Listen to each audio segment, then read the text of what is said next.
All right, shalom, shalom. First and foremost, as always, I'm going to start off by giving all praise, honor, and glory to Yahweh, Bahashem, Yahweh Shai, Bahashem, Chakurash, and double honors to the apostles and elders, the great millstone who rule and teach well, where I learned this truth from, and may peace, mercy, and blessings be upon the hopeful elect that believe on this truth in sincerity.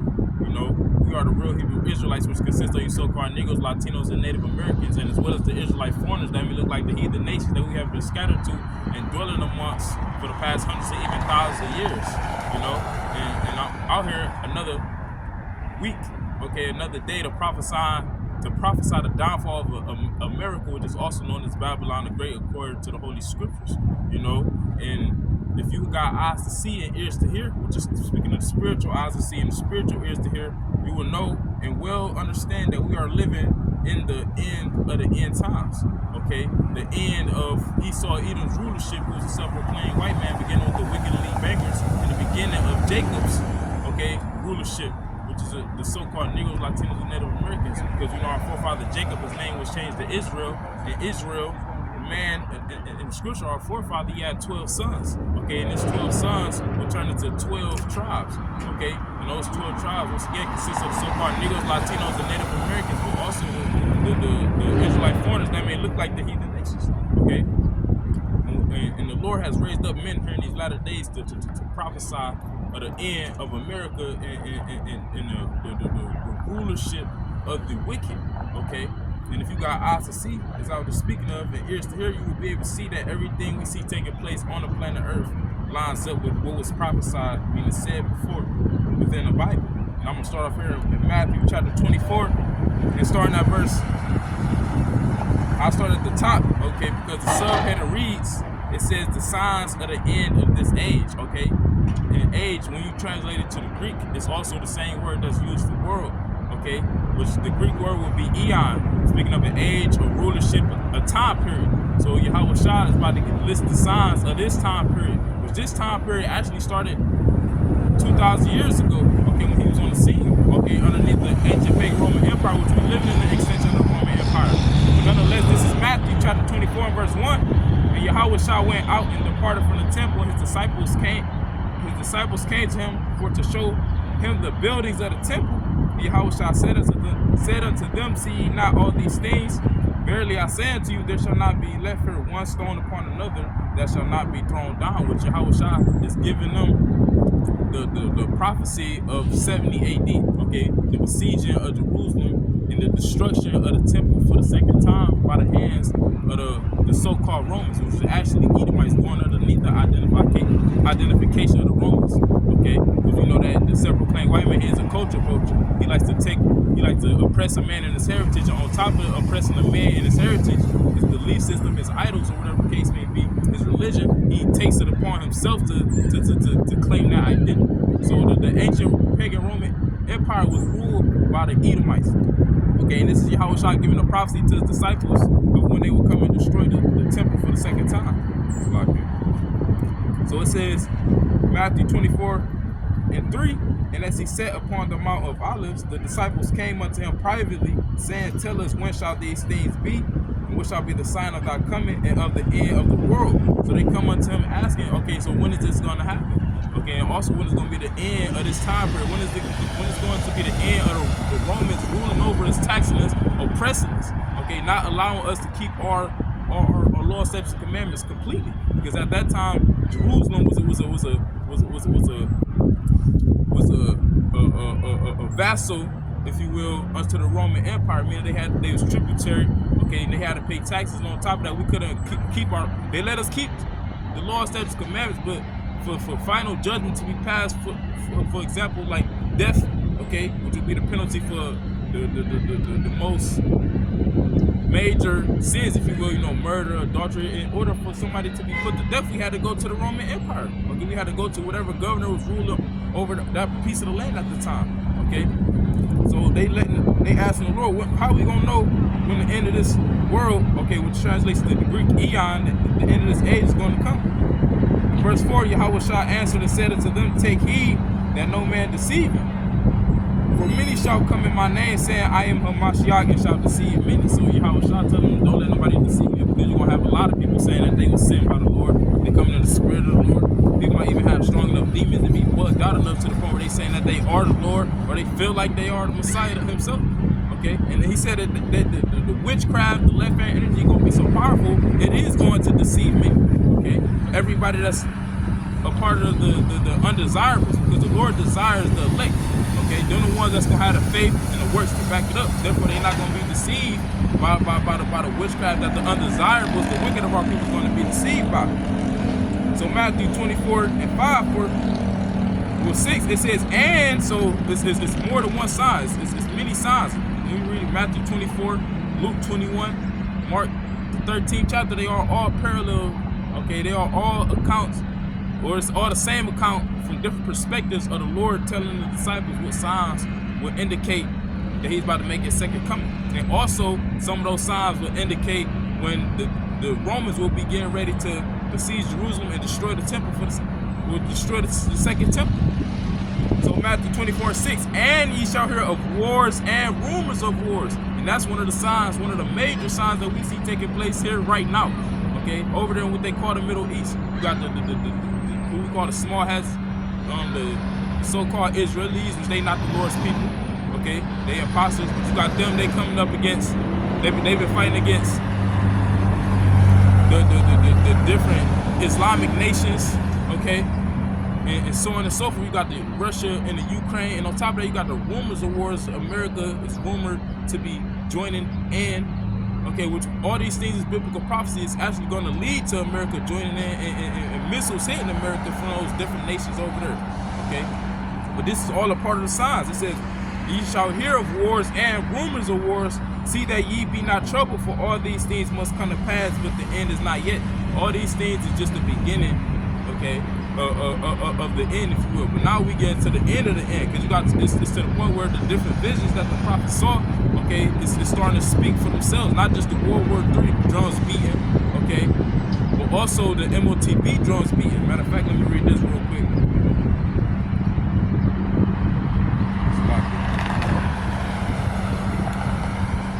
This is the book of Habakkuk, chapter 2.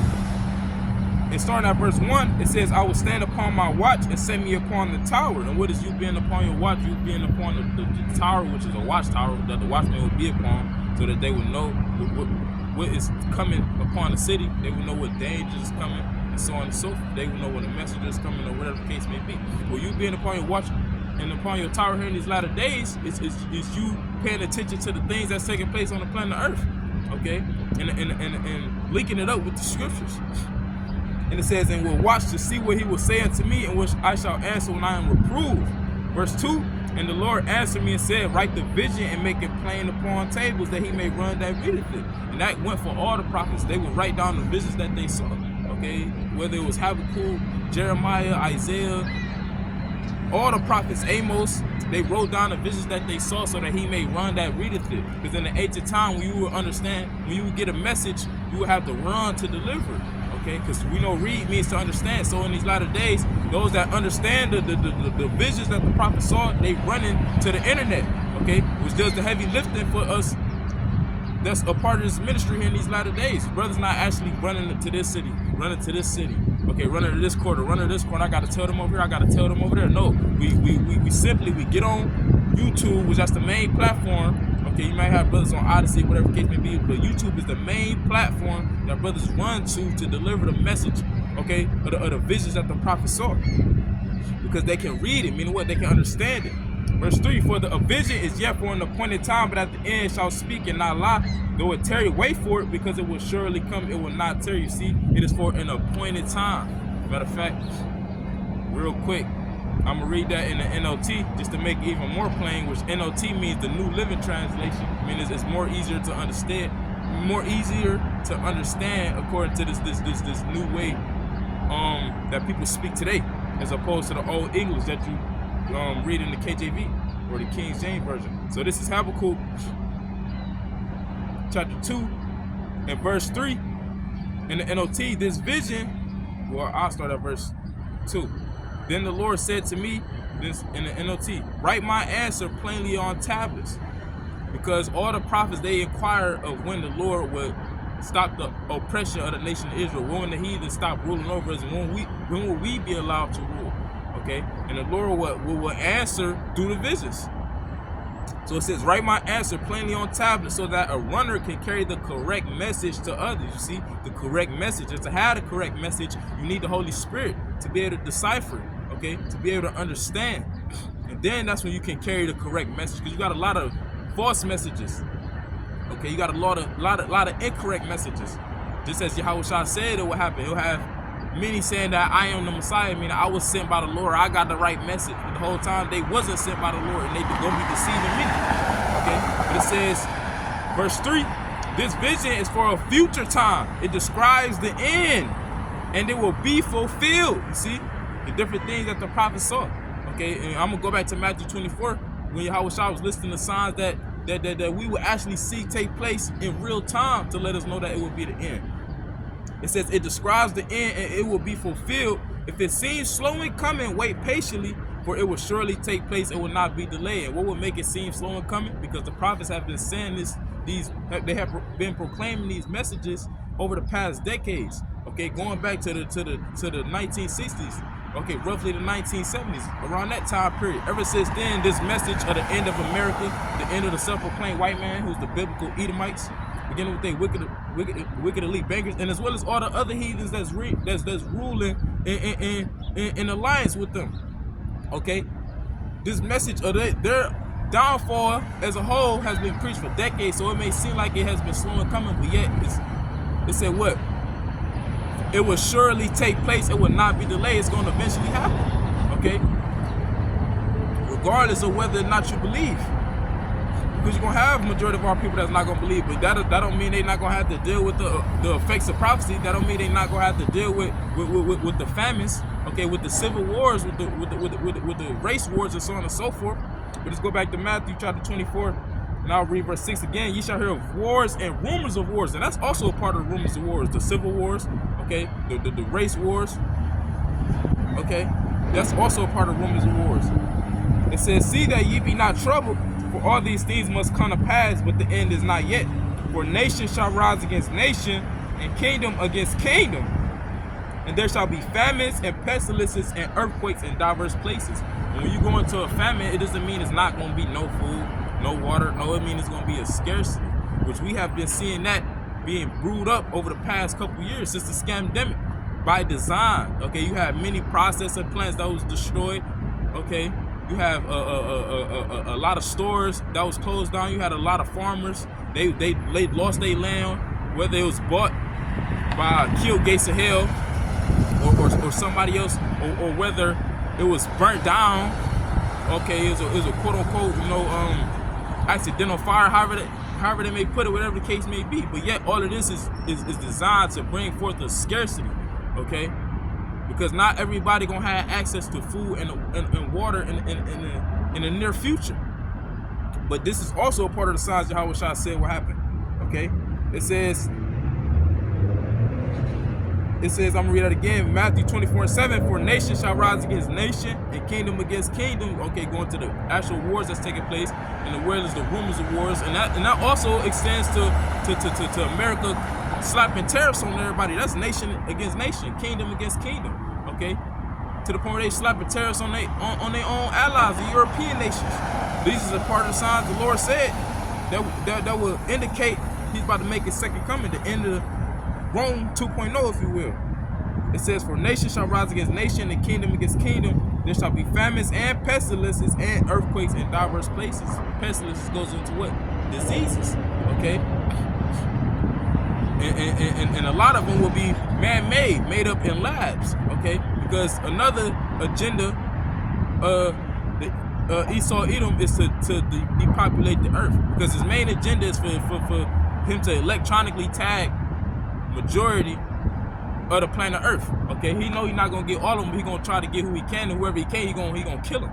Okay, whether it be physically or metaphorically, speaking of them being ostracized and excommunicated from society, not being able to participate. But that's his main agenda, and on top of that, he want to depopulate the earth. Okay, you had, I believe it was Cotton Schwab, which he just stepped down from the WEF.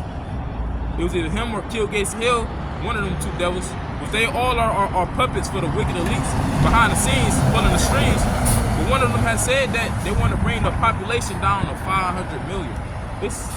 It's about 8-9 billion people upon the planet Earth. So for them to bring it down to 500 million, it's going to take a lot of death, a lot of deletion, and that's going to be in the form of the famines, in the form of the pestilences, in the form of they martial law troops.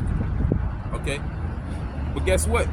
It says what? Matthew 24:8. All these are the beginning of sorrows, and when we see these things, as we see these things being brewed up, and this is going to, as it's going to increase and intensify, it's just the beginning.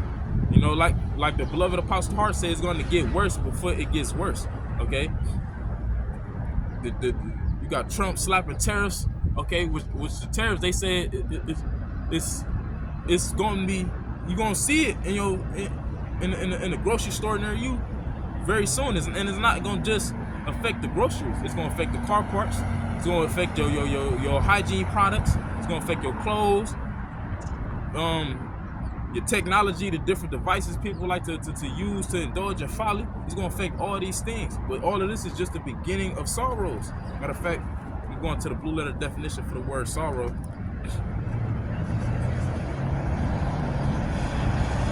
This is the blue letter definition for the word sorrow. It's like this G5604. And the Greek word will be Odin or Odin. It says what? The pain of childbirth, travail, pain, birth pains. Okay, intolerable anguish, which anguish goes into what? Quick Google definition for the word anguish. It says severe mental or physical pain or suffering. So it would be severe mental and physical pain and suffering. Intolerable to the point where people are going to be bugging out. They're not going to have no stability. They ain't going to know what to do. They're going to be perplexed. And they're going to be resorting to desperate measures because we're going to be in desperate times. It says intolerable anguish in reference to the dire calamities precede the advent of the Messiah. So the beginning of sorrows, the beginning of the birth pains is speaking of the intolerable anguishes that's going to happen leading up to Yahweh Shah's return. Okay, this is Yahweh Shah also quoting the book of Ezra. I'm going to read it real quick because there's no coincidence why it says birth pains, okay, travail, childbirth. Because Ezra spoke of the same thing when the Lord had revealed unto him the signs of the end times. Okay, 2nd Ezra chapter 16 and starting at verse 37 with 36. Behold, the word of the Lord, receive it. How do you receive the word of the Lord? First and foremost, how do you hear the word of the Lord? At the mouth of the prophets, the men that he set up, beginning with the apostles and elder bishops, a great millstone on down to the like-minded brothers. Okay, and you can only receive it if the Holy Spirit is dealing with you to be able to understand and see. Okay, they said this was going to happen and what would be happening, and I actually see it happening. So it says, believe not the gods of whom the Lord spake. Behold, the plagues draw nigh and are not slack. What are the plagues? Ultimately, World War III and the missiles, but even leading up to that, the famines, the pestilences, okay, the civil wars that's going to be taking place, okay, the martial law, shit, even the tariffs, because once again, that's going to all play in, it's all going to play its part in Jacob's trouble, the time like never before, the intolerable anguish. Okay, it said the plagues draw nigh and are not slack, meaning what? They not hesitating. We see it speeding up, okay? Like the beloved Elder Yashwam, he just did a recent news and prophecy, and it was titled, while you are talking, the prophecies are walking. Okay? Everybody talking, it's not gonna, you got some people saying it's not gonna be a Jacob's trouble. Okay? I already went through my Jacob's trouble. They saying the MOTB is not this and not that. Everybody talking a bunch of nonsense, but the whole time the prophecies is walking and revealing and showing themselves for what they truly are. Meaning what? They are not slack. 2nd Ezra 16 and 38. As when a woman with child in the 9th month bringeth forth her son, within 2 or 3 hours of her birth, great pains compass her womb, which pains, when a child cometh forth, they slack not a moment. And that's speaking of what? The beginning of those sorrows. It says, as when a woman with a child in the 9th month, and we know women, they only carry the seed in the womb for 9 months. Okay, after 9 months, that time is fulfilled. So it says, as when a woman with a child in the 9th month bringeth forth her son, within 2 or 3 hours of her birth, great pains compass her womb, which is known as what? Contractions. Okay, and the contractions, they start off slow. Okay, And they start off not even that painful. Of course, it's painful, but it gets worse as the birth progresses.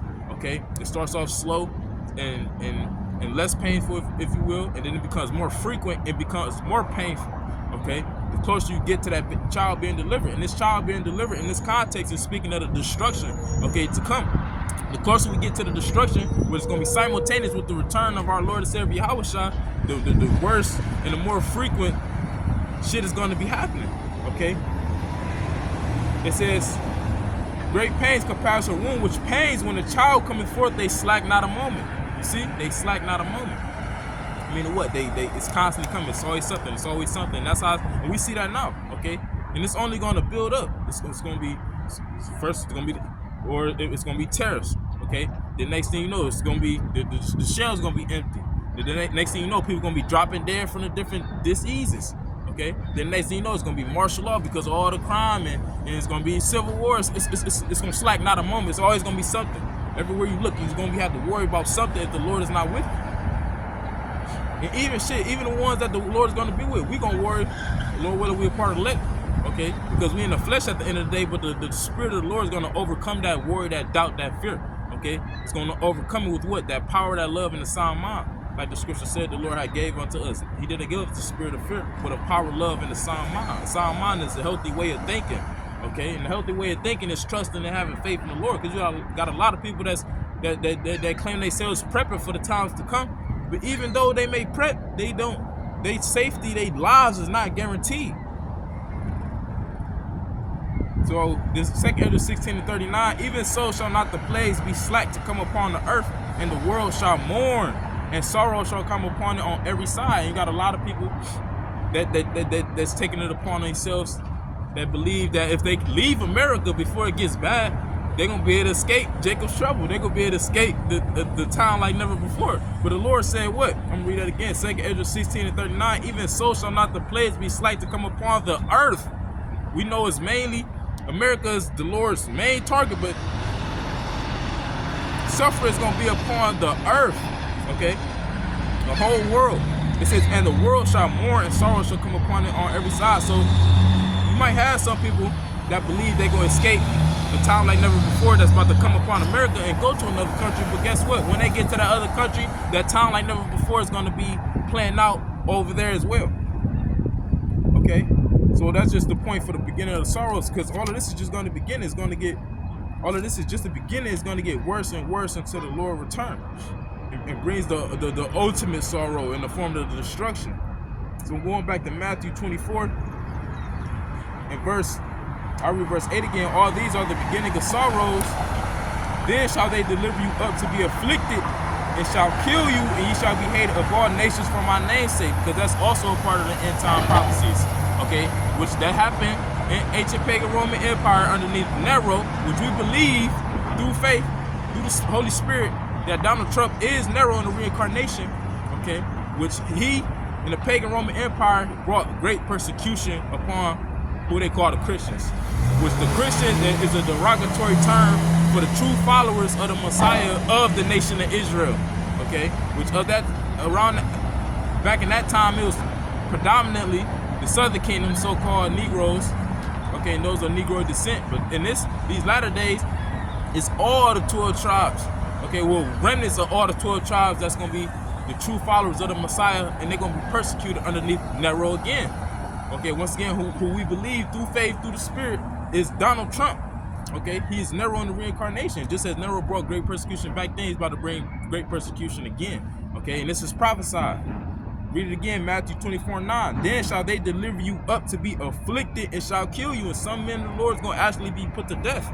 Okay, some men of the Lord is going to actually be put to death for the sake of serving the Lord. Okay. You already got them passing different laws and legislations being proposed against what the men of the Lord do on a daily basis and on a weekly basis, which is what? Going out to prophesy, okay? Being gathered together and praying and things like that, okay? Coming out of the Bible, okay? The Bible is the number one selling book, but yet when it's preaching in its proper context, they deem it what? Hate speech. Why? Because all of this is going to lead to the prophecy of the men of the Lord being persecuted, because they're the only ones that's reading the Bible in the proper context. And when you read it in its proper context, you can't get around the fact that the Lord actually does hate, okay? And he shows his hate through the different judgments he brings upon the planet Earth. So it says, I'm going to read that again, Matthew 24:9. Then shall they deliver you up to be afflicted and shall kill you. Ye shall be hated of all nations for my name's sake. And being the man of the Lord is not going to be popular in that time. Right now, people make it seem like this Hebrew Israelite thing is a fad, a trend. Okay, you got certain camps. You come to their camp, they give you a uniform, which is in the form of their garment. You know, with the t-shirt, whether it's a t-shirt with the fringes or actual, garment. Okay, but they make it seem like it's popular. But the Lord said, speaking to his disciples, which will translate to the elect, for the elect, it's not going to be popular and shit, even for everybody else, okay? Because I'm going to go real quick. Well, I ain't going to grab that yet, but I'm going to go back to 2 Ezra 16. It said, a great insurrection upon all those that fear the Lord. Who fear the Lord? Or who proclaim that they fear the Lord? Those that know that they are Israelites, okay? But Matthew 24:10, and then shall many be offended, and shall betray one another, and shall hate one another. And that was another point I want to make. It says, ye shall be hated of all nations for my name's sake. And another account, it might be in Luke 21, he said, ye shall be hated of all men for my name's sake. Because like I was saying, being a man of the Lord is not going to be popular in that time, okay? The doctrine that we preach is already being demonized, and it's going to be demonized on a whole nother level. Because as of right now, AI hasn't. Because best believe Esau Edom is going to use his AI to help demonize the men of the Lord and the message that we preach. It's going to be to the point we're going to have brothers' faces, have brothers' whole bodies on video, which is going to be AI generated, doing things that they wasn't doing, saying things that they wasn't doing. And this is all gonna aid in the persecution. And at that point, I'm gonna read it again, Matthew 24:10. And then shall many be offended. When you're going to be offended, it's speaking of what? A stumbling block. Matter of fact, I'm going to it real quick.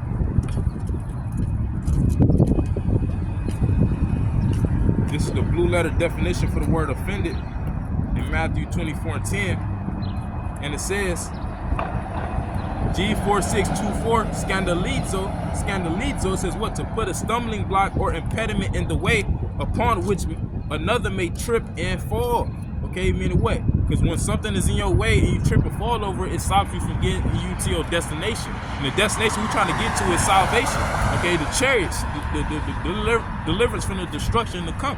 Okay, and one of the main things that's gonna stop a lot of people from getting there is the persecution. Okay, many people they gonna see the men of the Lord getting demonized. You might see somebody that's not out of the lick. They might see their own face, okay, their own body doing something that they wasn't doing or saying that something that they wasn't saying, and they may get offended to the point where I can't do this no more. Next thing you know, they taking the CHIP. Next thing you know, it's all gonna be a snowball effect, because once they see that and they get offended, they're gonna stop trusting in the Lord. They're gonna lose faith. They're gonna lose patience. And next thing you know, they might be taking the CHIP if that's their lot. Okay, because just because you don't take the CHIP don't mean you're gonna get delivered. You know, but the point being, it says what?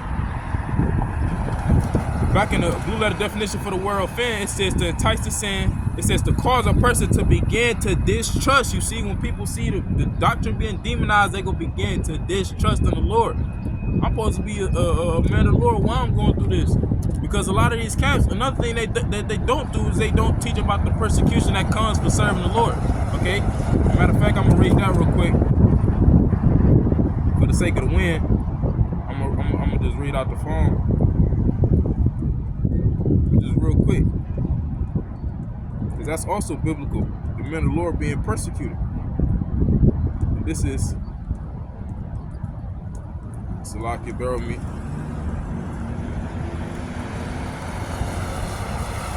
This is 2 Timothy chapter 3 and I start at verse 11. Persecutions, afflictions, which came unto me at Antioch, at Iconium, at Lystra, what persecutions I endured, but out of them all the Lord delivered me. And this is a man of the Lord speaking, Apostle Paul. Again, you can read about the persecutions that he suffered in those cities, Antioch, Iconium, at Lystra. You can read about that in Acts the 14th chapter, okay? And when he was persecuted, that was unto death. He was actually stoned and gave up the spirit. But the Lord put the spirit back in his body. Okay, he said, out of them all, the Lord delivered me. Because the Lord gonna put us in these situations to see if we're gonna have faith, to see whether we're gonna trust or whether we're gonna be offended and distrust, as I was reading the definition. Okay, and if we trust and have faith, He's gonna deliver us. So it says, verse 12, getting to the point, yea, and all that will live godly in Hamashiach Yahweh shall suffer persecution. It's going to the word persecution. The blue letter definition for the word persecution is G1377. Dioko. Sean's definition says to pursue, to ensue, to follow after. Okay? Outline of biblical usage to make, to run or flee, put to flight, to drive away. The Lord might have it to where certain brothers is actually on the move, running from truth, running from family members that's trying to deliver them up to be afflicted. Okay? And so on and so forth. This is all going to be a part of that persecution. And this is the Spirit of the Lord speaking through Paul. He said, all that live godly in Hamashiach Yahweh shall, mean it's guaranteed you're going to suffer being followed after. Okay? Being hunted down. Because when you go into the etymology of the word persecute, it's going to say to hunt down. Okay? You're going to have to deal with being on a run. Okay? That's pretty much the point. But going back, it's like it.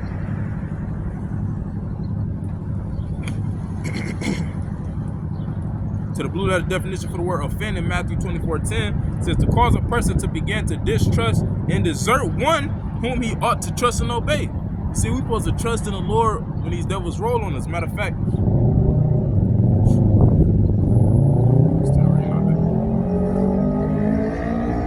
let's go from there to the book of Psalms chapter 56. Because if you call yourself an Israelite, if even you ain't gotta be proclaiming that you're Israelite. If you've been watching videos, whether it's on Instagram, because not every, you got a lot of people that have been coming out the scriptures on Instagram and TikTok and all these other different social media platforms, but they might not necessarily say that they're Israelites. They may not necessarily be wearing a garment, okay, or be wearing a t-shirt with fringes. But guess what? Best believe that Esau Edom, he has that documented, okay. He has that marked down. He's gonna roll on you. That's what comes with serving the Lord, or even making it seem like you serving the Lord. This is Psalms chapter 56. So like it.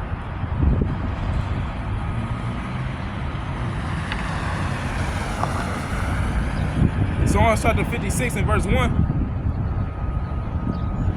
Be merciful unto me, O powerful man will swallow me up. He fighting daily oppresses me. Every day that go by, these devils is fighting the oppressors. Okay, whether it be through the food, through the clothing, through the chemtrails in the air, okay, the water, the music, okay, the whatever the case may be. Mainly in the form of him striking the videos, striking the channels, okay, marking down where brothers work, where brothers live. He fighting daily to oppress us. Verse 2, mine enemies will daily swallow me up, for they be many that fight against me, O thou most high. And these devils, and that many, it don't has to necessarily be a lot of them. It could just be their power. It could be they might can make it seem like it's a lot of them. Which best believe when he roll with the truth, it most likely will be a lot of them. You know, I'm not taking away from that point, but the point I was making is that these devils, they are mighty, they are powerful. Their blessing was the sword. When you go back to the blessing that was given unto Esau Edom, it said, by thy sword thou shalt live. Okay? Esau Edom obtained his blessing through the sword, which is his military might. Okay? The destruction he's able to cause, and best believe he gonna use that same military might, okay, that same force to try to hang on to his blessing as it is being stripped from him. Okay? And that's gonna be in the form of him rolling with the troops. He might use the troops. He might have the sleeper cells, the super soldiers.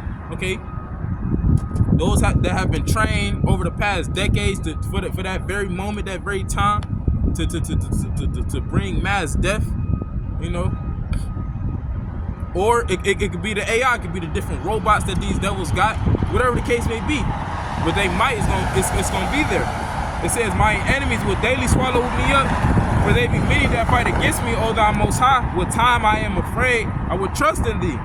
Okay, because once again, statement I made earlier on, we in the flesh. So you might experience, you might get shooken up. Oh shit, they got my face on the TV. What? I know I wasn't saying that. I know I wasn't doing that. Okay, now your family coming up against you. Now you gotta leave the house.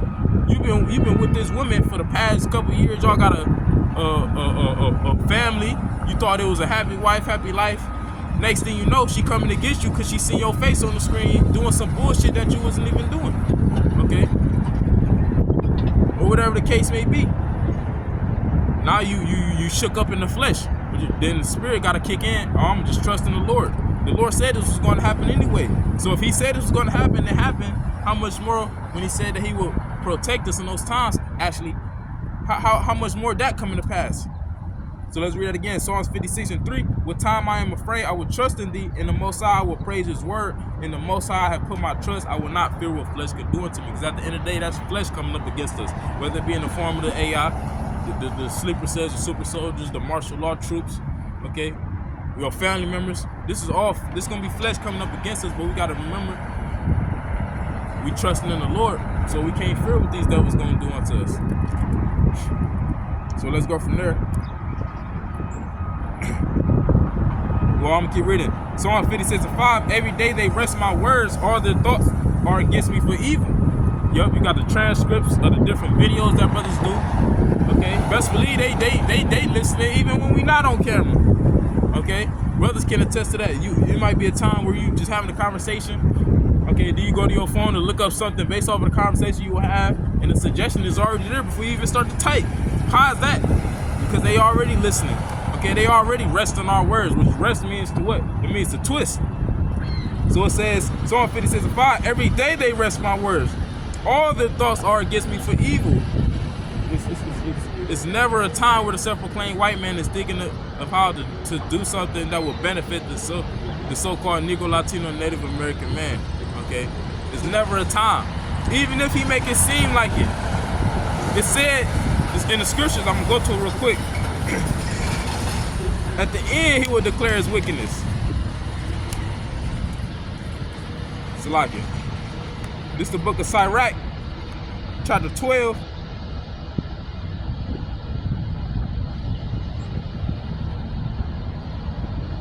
Salakia, bear with me. Sirach, chapter, not 12. 14. Sirach, chapter 14, starting at verse 5. He that is evil to himself, to whom will he be good? He shall not take pleasure in his goods.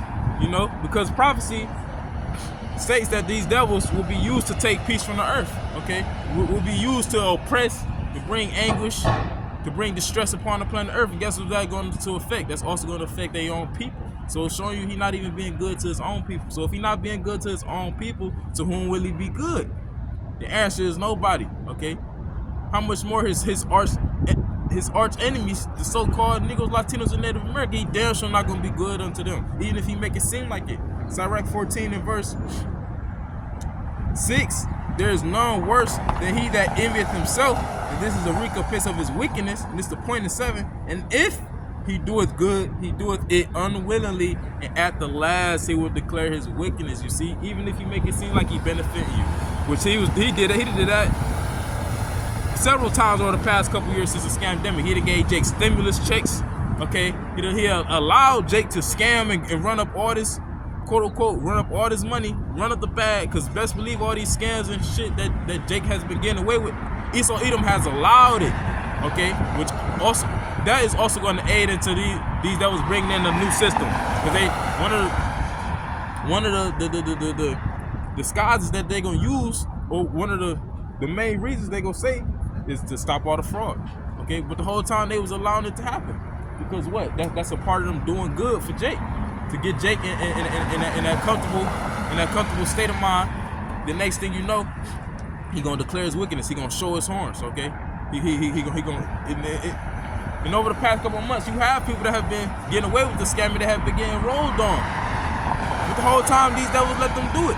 But that's all going to show that he, at the end, at the last, he will declare his wickedness. So the Salaka, let me go back to Psalms 56. back in Psalm chapter 56, in verse 5 again, every day they wrest my words, all their thoughts are against me for evil. They gather themselves together, they hide themselves. How do they do that? The different councils that they have. When they passing these, when they coming up with the laws and legislations and bills that they gonna propose or that they are going to pass, that's them coming together and they hide themselves. They not doing it on mainstream media. Shit, even when they do it on certain platforms that you could click on and watch, mainly YouTube, it's still secret councils that's taking place behind it. In those back rooms that we don't see about or hear about. That's them gathering themselves together and hiding themselves. And when they do that, they doing what? It says they mark my steps when they wait for my soul. I'm gonna read this in the NLT. This is Psalms chapter 56.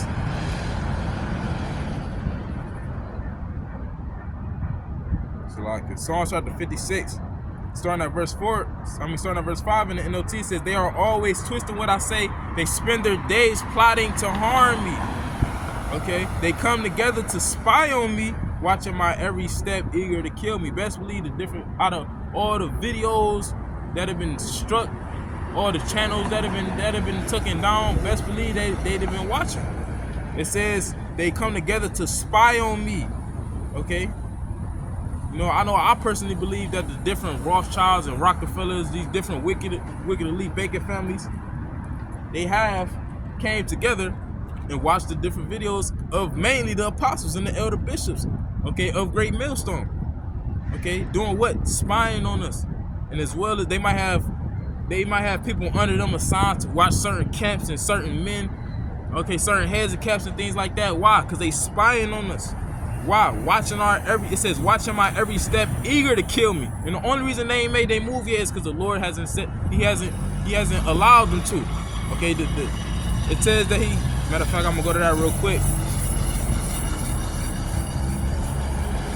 2nd Ezra chapter 4 and verse 37.